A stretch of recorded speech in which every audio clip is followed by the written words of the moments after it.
September শেষে খেলাপি ঋণ ৬ লাখ কোটি টাকা ছাড়ানোর আশঙ্কা। রাষ্ট্রায়ত্ত 4 বাণিজ্যিক ব্যাংকের অবস্থা নাজুক।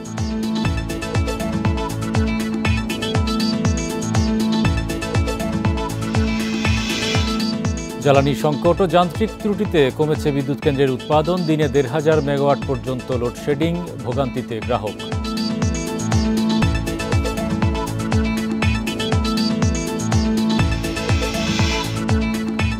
শেয়ারবাজার কারসাজিতে ৬ ব্যক্তি ও এক প্রতিষ্ঠানকে প্রায় ৪.৪ কোটি টাকা জরিমানা। কর্মকর্তাদের বিরুদ্ধেও ব্যবস্থা নেওয়ার উদ্যোগ।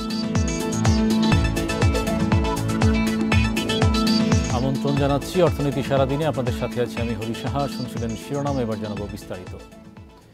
আরও এক দফা বাড়ছে খেলাপি ঋণ। সেপ্টেম্বরের শেষে যা বেড়ে দাঁড়াতে পারে প্রায় ৬ লাখ কোটি টাকায়। সবচেয়ে নাজুক অবস্থায় রাষ্ট্রায়ত্ত 4 বাণিজ্যিক ব্যাংকের।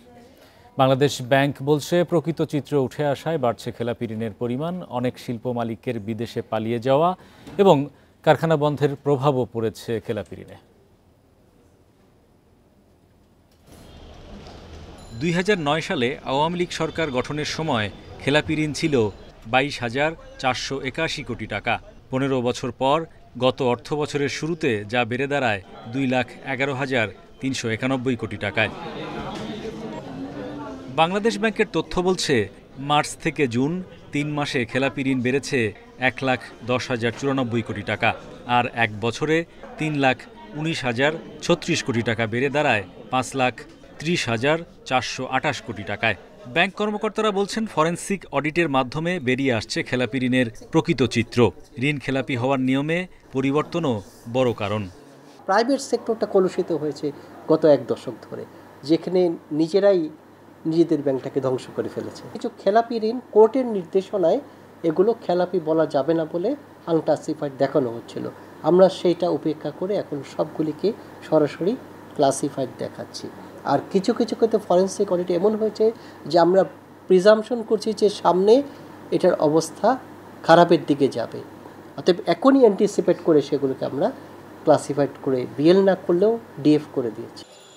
বাংলাদেশ ব্যাংকের সবশেষ তথ্য অনুযায়ী 4টি রাষ্ট্রায়ত্ত বাণিজ্যিক ব্যাংকের শ্রেণীকৃত ঋণ মাত্র 6 মাসেই 10% বেড়েছে। জুনে তা দাঁড়ায় ১,৪৬,৩৬২ কোটি টাকায়। রাজনৈতিক প্রভাবে ঋণ বিতরণে অনিয়মই বড় কারণ মনে করছেন এই কর্মকর্তা। ওই ব্যাংকগুলিতে আসলে ওই রাজনৈতিক প্রভাব হোক বা অন্য কোনো প্রভাব বিস্তার করে ঋণ, মানে এক নম্বর হলো ঋণ স্যাংশন করা, যে ঋণ স্যাংশন হওয়ার কথা না, আবার যেই পরিমাণ স্যাংশন হওয়ার কথা তার চেয়ে দ্বিগুণ তিনগুণ ঋণ স্যাংশন করা হয়েছে, যার দ্বারা পরবর্তীতে ঋণ পরিশোধ করা সক্ষম হয়নি। স্বচ্ছতা, জবাবদিহিতা বৃদ্ধি ও আর্থিক স্থিতিশীলতা নিশ্চিতে ব্যাংক খাতকে রাজনৈতিক প্রভাবমুক্ত রাখার তাগিদ পর্যবেক্ষকদের। Hari Saha, Independent News, Dhaka. এ বিষয়ে বিস্তারিত আলোচনায় আমাদের সঙ্গে যুক্ত হচ্ছেন অর্থনীতিবিদ ডক্টর মাহফুজ কবির। জনাব কবির, আপনাকে স্বাগত জানাচ্ছি। আমরা প্রতিবেদনটি দেখলাম, যে প্রতিবেদনে কিন্তু উঠে এসেছে যে গত এক বছরে কিন্তু খেলাপি ঋণের পরিমাণ 2.5 গুণ হয়েছে। বলা হচ্ছে যে খেলাপি ঋণের প্রকৃত চিত্র আসলে উঠে আসায় এই এত পরিমাণে খেলাপি ঋণের পরিমাণ কিন্তু বেড়ে দাঁড়িয়েছে। আপনারা কি ধরনের বিষয় পর্যালোচনা করছেন? মূলত কিভাবে খেলাপি ঋণ লুকিয়ে রাখা হয়েছিল যদি বলা যায়? আসলে তো অতীতে খেলাপি ঋণের প্রকৃত তথ্য আসতো না, মানে যেটা হতো যে আসলে নিয়মের মধ্যে একটু কিছুটা হয়তো ভিন্ন ধরন ছিল, মানে আসলে যতগুলো ঋণ খেলাপি হওয়ার কথা, তো এই যে হিসাব নিকাশের মার পেয়েছে সেগুলোকে গোপন রাখা হতো। এটা একটা। আর একটা হলো যে এই এখন যেহেতু আমরা আন্তর্জাতিক মানদণ্ড অনুসরণ করছি, তো এই কারণে আসলে যে ঋণগুলোকে আসলে আগে লুকিয়ে রাখা হতো, যেগুলো আসলে খেলাপি হওয়ার কথা ছিল, সেগুলো কিন্তু এখন বের হয়ে আসছে। তো এটা একটা। এটা তৃতীয় বিষয়টা হচ্ছে যে হ্যাঁ, ওই এই 5ই অগাস্টের পরে কিন্তু অনেকেই আসলে কারখানা বন্ধ করে ফেলেছে। শিল্পাঞ্চলে অস্থিরতা ছিল, আন্দোলন ছিল। তো এই সমস্ত কারণে কিন্তু অনেকগুলো কারখানা আসলে ধ্বংস হয়েছে। তো এগুলো আরেকটা কারণ। আর এখন একই সঙ্গে একটা জিনিস আমাদের মনে রাখতে হবে, সেটা হলো যে বিনিয়োগ কিন্তু কম হচ্ছে। মানে আসলে যে ব্যবসা বাণিজ্যের যে পরিস্থিতি এই মুহূর্তে আসলে যে খেলাপি যে বেশি হবে সেটাই স্বাভাবিক, তবে হিসাবগুলো কিন্তু অনেকটাই আগের। আর এই বিশেষ করে এই সরকারি ব্যাংকগুলোকে অত্যন্ত দুর্বল করে ফেলা হয়েছে, এবং বেসরকারি ব্যাংকগুলোকে অনেকগুলোতেই আসলে এই ধরনের মানে এমন সমস্ত খাতে ঋণ নেওয়া হয়েছে যেগুলো থেকে আসলে আর এই ঋণটা ফেরত পাওয়া যাবে না, অনেক অর্থ পাচার হয়েছে। তো এইগুলো বাস্তবতা, এবং সেগুলো হিসাব করে কিন্তু এখন এই যে নতুন করে যে হিসাব নিকাশ হচ্ছে, তো সেখানে দেখা যাচ্ছে যে এই প্রান্তিকের শেষে কিন্তু আসলে হয়তো 6 লাখ কোটি টাকা ছাড়িয়ে যেতে পারে খেলাপি ঋণ। এটা আসলে বাস্তবতা, সেটা এই যে আমাদের মনে রাখতে হবে। বেসরকারি ব্যাংকগুলো নিজেরাই, ব্যাংক মালিকরা বিভিন্ন যোগসাজশ করে অনেকগুলো ব্যাংক কিন্তু প্রায় 90% পর্যন্ত খেলাপি হয়েছে বেসরকারি খাতে, সেরকম ব্যাংকও কিন্তু আছে। তো সেই সময়ে আসলে বাংলাদেশ ব্যাংক যথেষ্ট স্বাধীনভাবে কি পর্যালোচনা বা নিয়ন্ত্রণ করতে পেরেছে বলে মনে করেন? আমি মনে করি যে এইখানে একটা বড় রকমের যে গলদ ছিল, যে তারা আসলে যে কাজগুলো করেছে সেগুলো আসলে তাদের যতটুকু করার কথা ছিল সেগুলো তারা করেনি, অনেক কিছু ওভারলুক করেছে।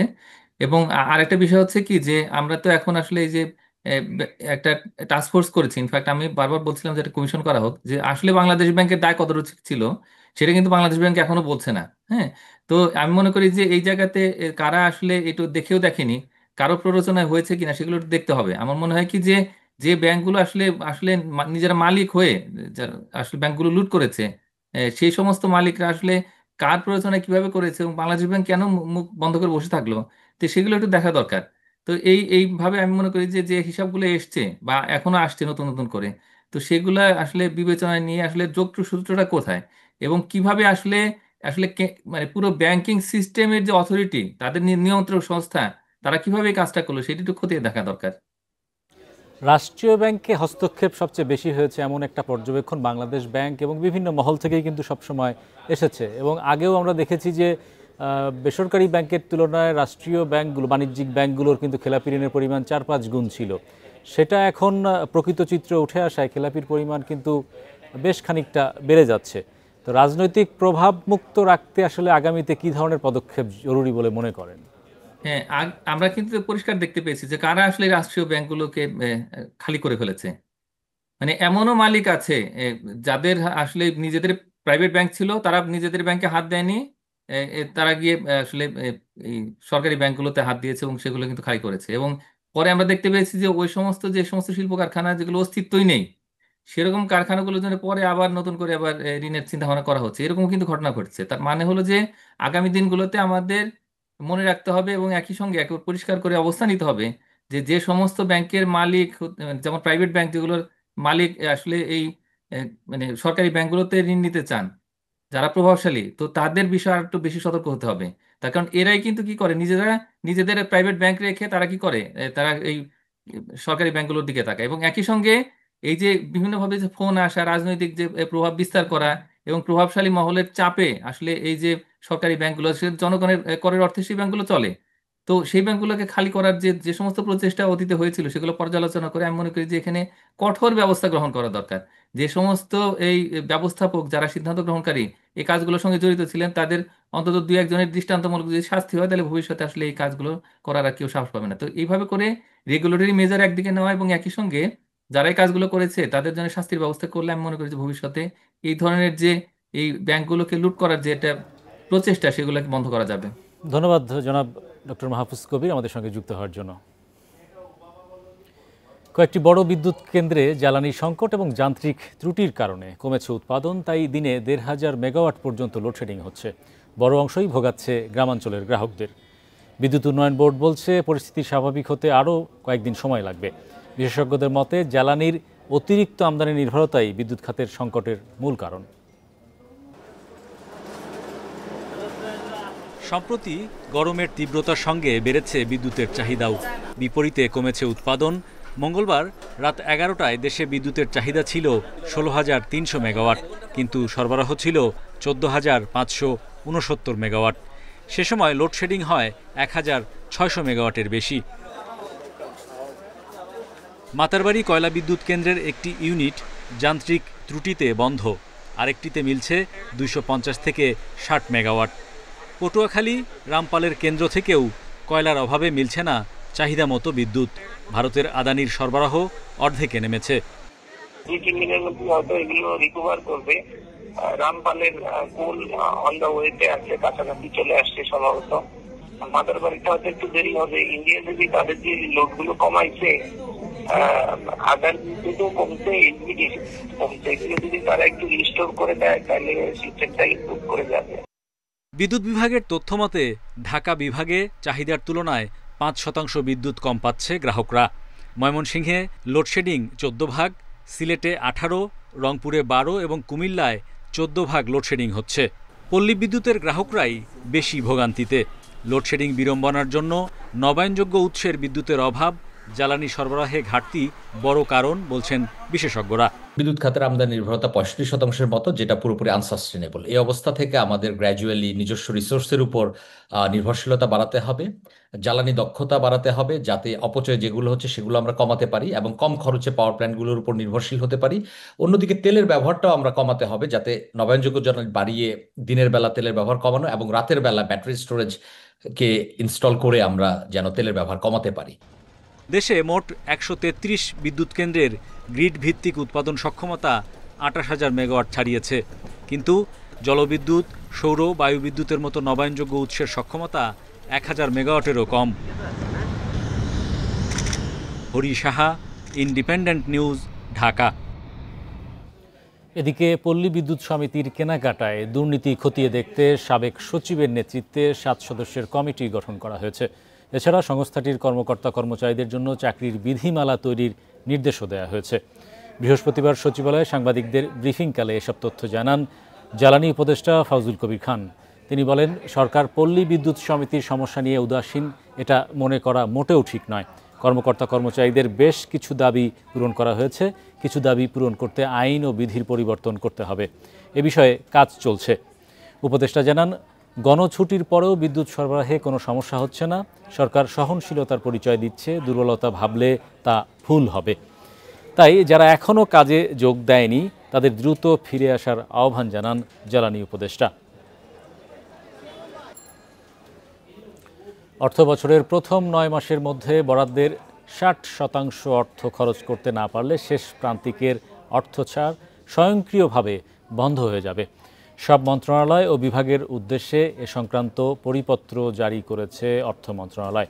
পরিপত্রে বলা হয়েছে, অর্থ বছরের প্রথম প্রান্তিকে বাজেট বাস্তবায়নের গতি ধীর হচ্ছে, যার ধারাবাহিকতায় দ্বিতীয় ও তৃতীয় প্রান্তিকেও থাকছে। বাজেট বাস্তবায়নের হার বেশি দেখা যায় চতুর্থ অর্থাৎ শেষ প্রান্তিকে। এ কারণে সরকারি ব্যয়ের গুণগত মান নিশ্চিত করা যাচ্ছে না। তাই পরিপত্রে সব মন্ত্রণালয় ও বিভাগের কাছে বাজেট বাস্তবায়নে পরিকল্পনা প্রণয়ন ও বাস্তবায়ন অগ্রগতি জানতে চাওয়া হয়েছে। বাজেট বাস্তবায়ন পরিকল্পনার মধ্যে রাজস্ব আদায়, কেনাকাটা খরচ এবং বৈদেশিক অনুদান ও ঋণ সংগ্রহের পরিকল্পনা থাকতে হবে। মেট্রো রেলে যাত্রীর তুলনায় পর্যাপ্ত ট্রেন না থাকায় ভিড় লেগে থাকছে স্টেশনগুলোতে। বেশিরভাগ যাত্রী দাঁড়িয়ে ভ্রমণ করলেও প্রচণ্ড ভিড়ের কারণে উঠতে পারেন না অনেকেই। যাত্রীদের দাবি, ট্রেন সংখ্যা বৃদ্ধি করলে এর সুফল পাবে জনগণ। মেট্রো রেল কর্তৃপক্ষ বলছে, এই মুহূর্তে ট্রেনের সংখ্যা বাড়ানোর কোনো পরিকল্পনা নেই।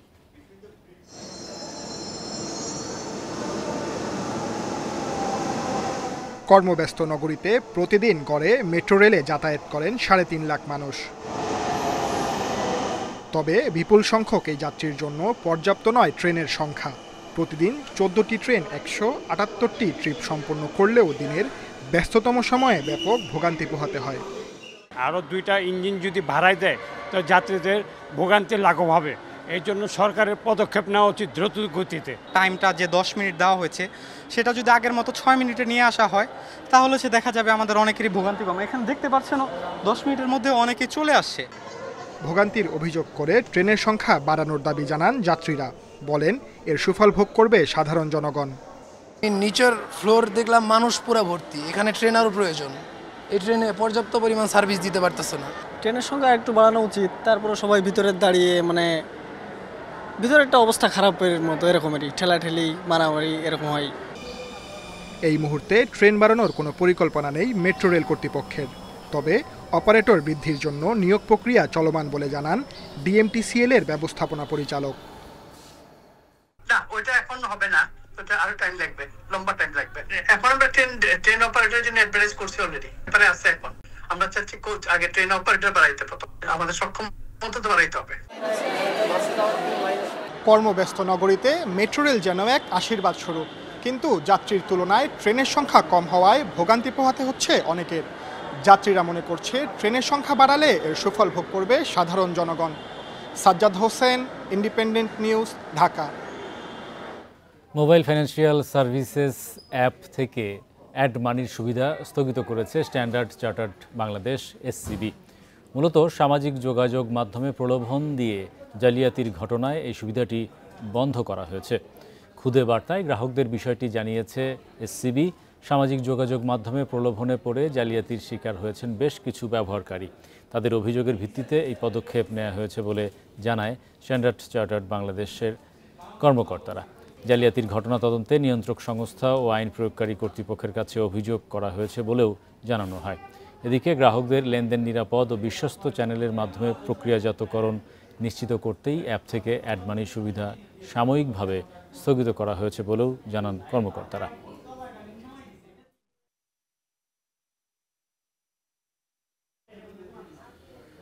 চট্টগ্রামের দক্ষিণ কাট্টলিতে নকল ও ক্ষতিকর উপাদান দিয়ে শিশু খাদ্য তৈরি করায় বিসমিল্লা ফুড প্রোডাক্টসকে ৩ লাখ টাকা জরিমানা করেছে ভোক্তা অধিকার সংরক্ষণ অধিদপ্তরের ভ্রাম্যমাণ আদালত। দুপুরে এই অভিযান পরিচালনা করা হয়। কর্মকর্তারা জানান, একটি বাড়িতে দীর্ঘদিন ধরেই ক্ষতিকর হাইড্রোজ রং তেল দিয়ে চিপস তৈরি করে আসছিল প্রতিষ্ঠানটি। দিনে বন্ধ রেখে রাতে অবৈধভাবে চিপস তৈরি করা হতো সেখানে। খবর পেয়ে কারখানাটিতে অভিযান চালিয়ে ৩ লাখ টাকা জরিমানা করা হয়। ভেজাল খাবার তৈরি বন্ধে এমন অভিযান অব্যাহত থাকবে বলে জানিয়েছেন ভোক্তা অধিকারের কর্মকর্তারা। একটা অপরাধ, এরপরে হচ্ছে হাইড্রোজ ব্যবহার করতেছে, অননুমোদিত কেমিক্যাল ব্যবহার করতেছে, আর হচ্ছে চরম অস্বাস্থ্যকর অবস্থা এবং প্রচুর পরিমাণ, যে পরিমাণ হাইড্রোজ পেয়েছে আমার ধারণা 50 কেজি হতে পারে। আমরা এটা মেপে দেখিনি, তবে সম্ভাবনা আছে 50 কেজি হবে। এই পরিমাণ হাইড্রোজ, এই পরিমাণ কেমিক্যাল আমরা চট্টগ্রামের কোনো ফ্যাক্টরিতে আমরা খুঁজে পাইনি। পুঁজিবাজারে কারসাজির অভিযোগে 6 ব্যক্তি ও এক প্রতিষ্ঠানকে প্রায় 44.5 কোটি টাকা জরিমানা করার সিদ্ধান্ত নিয়েছে নিয়ন্ত্রক সংস্থা বিএসইসি। বুধবার বিএসইসির সভায় এই সিদ্ধান্ত নেওয়া হয়। 2021 সালে নিউ লাইন ক্লোদিংস ও পায়োনিয়ার ইন্স্যুরেন্সের শেয়ার নিয়ে কারসাজির দায়ে এই জরিমানা করা হয়েছে। বিএসইসি জানায়, নিউ লাইন ক্লোদিংসের শেয়ার নিয়ে কারসাজির দায়ে 4 ব্যক্তি ও সরকার প্রিন্টিং অ্যান্ড পাবলিকেশনকে 13 কোটি 33 লাখ টাকা জরিমানা করা হয়েছে। এদিকে 2021 সালের এপ্রিল থেকে সেপ্টেম্বর পর্যন্ত পায়োনিয়ার ইন্স্যুরেন্স কোম্পানির শেয়ার নিয়ে কারসাজির দায়ে 2 ব্যক্তিকে 31 কোটি 7 লাখ টাকা জরিমানা করা হয়েছে। এর মধ্যে শেখ ফারুক আহমেদ নামের একজনকে সর্বোচ্চ 30 কোটি 32 লাখ টাকা জরিমানা করা হয়। এছাড়া কারসাজিতে জড়িত সরকারি কর্মকর্তাদের বিরুদ্ধেও ব্যবস্থা নিতে অর্থ মন্ত্রণালয় এবং দুদকের কাছে প্রতিবেদন পাঠানোর সিদ্ধান্ত নেওয়া হয়েছে। মাত্র 4 কার্যদিবসের ব্যবধানে ঢাকার শেয়ার বাজারে লেনদেন নেমেছে অর্ধেকে। সপ্তাহের শুরুতে লেনদেন ছিল 1400 কোটি টাকা, শেষ কার্যদিবসে লেনদেন নেমেছে 700 কোটির ঘরে। আজ প্রধান সূচক বেড়েছে 50 পয়েন্ট। অন্যদিকে চট্টগ্রাম স্টক এক্সচেঞ্জের সার্বিক সূচক বেড়েছে 91.55 পয়েন্ট। বৃহস্পতিবার দিনের শুরু থেকেই ইতিবাচক ঢাকা শেয়ার বাজার। প্রথম 5 মিনিটে প্রধান সূচক বাড়ে 23 পয়েন্ট। তবে বেলা বাড়ার সঙ্গে সঙ্গে শুরু হয় সূচকের উত্থান পতন। দিন শেষে ডিএসসিএক্স সূচক 50.63 পয়েন্ট বেড়ে অবস্থান করছে 5523 পয়েন্টে। মূল্যসূচকের উত্থানেও লেনদেন কমেছে ডিএসইতে। আজ লেনদেন হয়েছে 778 কোটি 32 লাখ টাকা। এতে আগের দিনের চেয়ে লেনদেন কমেছে 171 কোটি 64 লাখ টাকা। হাতবদলে অংশ নেওয়া 401টি কোম্পানি ও মিউচুয়াল ফান্ডের মধ্যে দর বেড়েছে 282টি প্রতিষ্ঠানের শেয়ারের, কমেছে 54টির, অপরিবর্তিত রয়েছে 65টি প্রতিষ্ঠানের শেয়ারের দর। সবচেয়ে বেশি লেনদেন হওয়া প্রতিষ্ঠানের তালিকায় প্রথম খান ব্রাদার্স, দ্বিতীয় সামিট অ্যালায়েন্স পোর্ট, তৃতীয় অবস্থানে রবি। শতাংশের দিক থেকে দর বৃদ্ধির তালিকায় প্রথম হামি ইন্ডাস্ট্রিজ, দুলামিয়া কটন দ্বিতীয়, তৃতীয় অবস্থানে জেনারেশন নেক্সট। অন্যদিকে চট্টগ্রাম স্টক এক্সচেঞ্জের সার্বিক সূচক 91.55 পয়েন্ট বেড়ে অবস্থান করছে 15,519 পয়েন্টে। লেনদেন 12 কোটি 76 লাখ টাকার শেয়ার। ইফাতারা, independent news. এবারে জানাবো বিশ্বের প্রধান মুদ্রার সাথে টাকার আজকের বিনিময় হার। অপরিবর্তিত। যুক্তরাষ্ট্রের ডলারের দর বিনিময় হয়েছে 122 টাকা 60 পয়সায়। যুক্তরাজ্যের পাউন্ডের দর কমেছে, বিনিময় হয়েছে 170 টাকা 85 পয়সায়। ইউরোর দরও কমেছে, বিনিময় হয়েছে 147 টাকা 70 পয়সায়। ভারতীয় রুপির দর অপরিবর্তিত, বিনিময় হয়েছে 1 টাকা 45 পয়সায়। সৌদি রিয়ালের দর বেড়েছে, বিনিময় হয়েছে 32 টাকা 84 পয়সায়। অপরিবর্তিত আরব আমিরাতের দিরহামের দর বিনিময় হয়েছে 33 টাকা 55 পয়সায়। কুয়েতি দিনারের দর বেড়েছে, বিনিময় হয়েছে 403 টাকা 71 পয়সায়। কমেছে মালয়েশিয়ান রিঙ্গিতের দর, বিনিময় হয়েছে 29 টাকা 21 পয়সায়।